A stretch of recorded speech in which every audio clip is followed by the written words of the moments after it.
И здравейте хора, аз съм Зарда Безбеги и днес ще ви покажа дъвката ви се сгъчва, как да направите, че да ви се оправи лесно и ефикасно. Можете да го направите. Тинче, дъвката какво става? Сгъчва се. Дъвката като такова... Като ви се стрича дъвката, какво трябва да направите?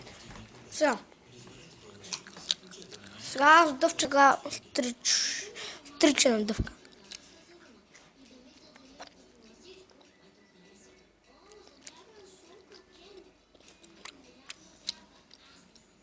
Чакайте малко повече да го подъвча, защото да стане малко по-стричен.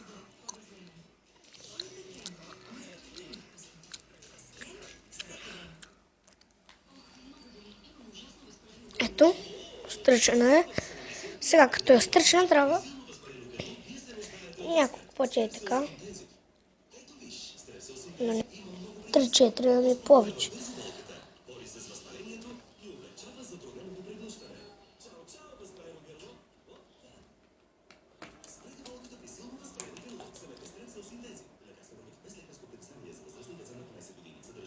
Малко трябва да я разпъвате, да я мачкате трябва малко.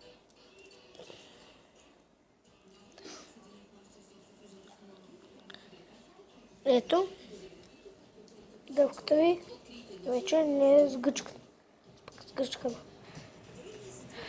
Ето.